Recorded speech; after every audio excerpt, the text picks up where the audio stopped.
if I'm given a log equation, I want to isolate the log. And then how do I solve log equations?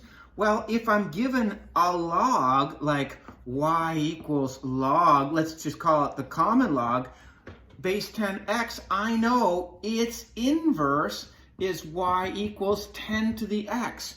So my point here is if I'm given a log, I'll use exponentials to solve the equation.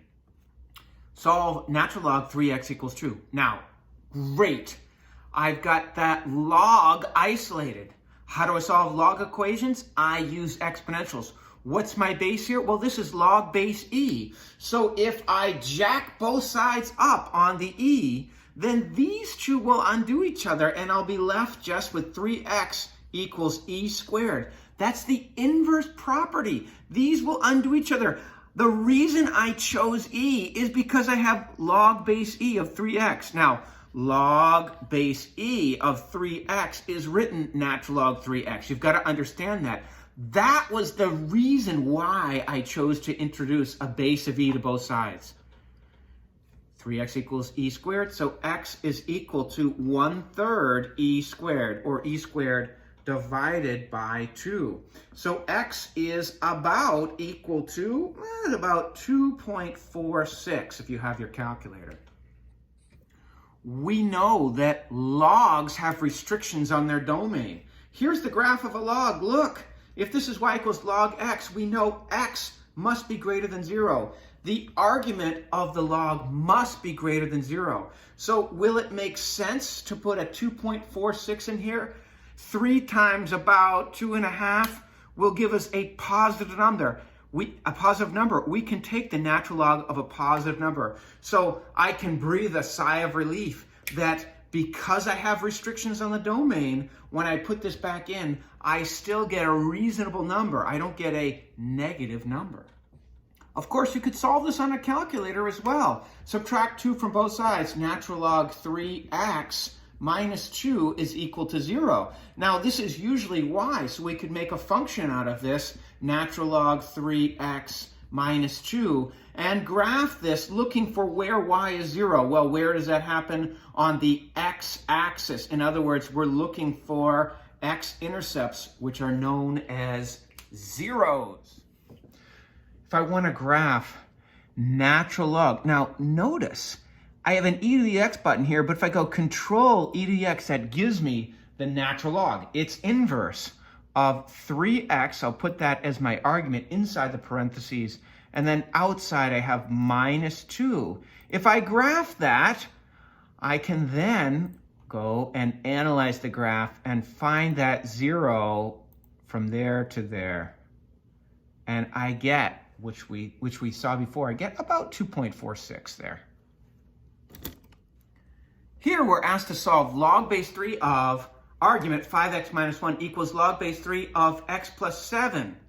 Note, we have the one-to-one property. Log a of x equals log a of y if and only if x is equal to y. So we could just set 5x minus 1 is equal to x plus 7. And now we've got a basic algebra problem. Minus x from both sides, so we have 4x equals plus 1 to both sides equals 8. So x, when I divide both sides by 4, is equal to 2. Now, it's a log problem, so I've got to check. If I put a 2 in there and a 2 in there, is my argument still positive? 5 times 2 is 10 minus 1 is 9. We're okay there. And 2 plus 7 is 9. We're okay there. So, whew, good thing that worked out. When I'm given a problem like this, the first thing I ask is, what type of problem is this? It's a log problem. How do I know? It says log. So my idea is I want to isolate the log. So I'll subtract 5 from both sides to give us 2 natural log x is equal to, if I subtract 5 from both sides, I get negative 1. I still haven't isolated the log. So I'm going to multiply both sides by 1/2, or alternatively, you can think of it as dividing both sides by 2 to give us natural log x is equal to negative 1/2. Note, whatever the argument is must be greater than 0. But the exponent, the answer to the log problem is the exponent. The exponent here can be negative. That's no problem. So now I'm ready to rock and roll. I've isolated my log. Now that's log base e. So how do I solve log problems? I use exponentials. So if this is log base e, natural log x equals -1/2, I am going to jack both sides up on e, knowing the advantage of that is that that will go away to give me x is equal to 2.71828 to the -1/2 power, which is approximately equal to, well, we know that this is about 0.61. Note, e to the -1/2 is going to be 1 over e to the 1/2, which is equal to 1 over the square root of e.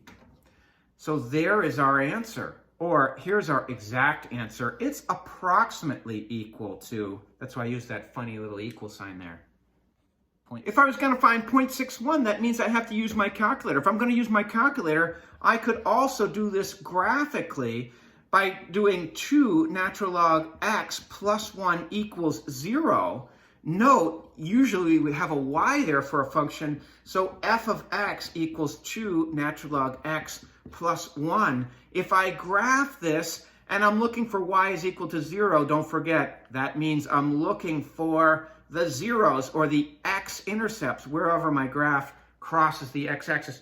We know the answer is about 0.61. By the way, I didn't do this before, but 0.61, because with a log function, we have restrictions on the domain. So can I take the natural log of 0.61? I can, because it's greater than 0.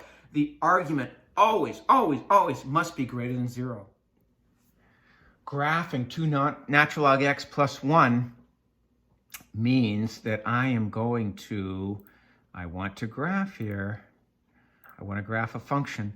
So I'm going to graph 2. Again, I have to go control e to the x to bring up the natural log. Sorry, this is just 2.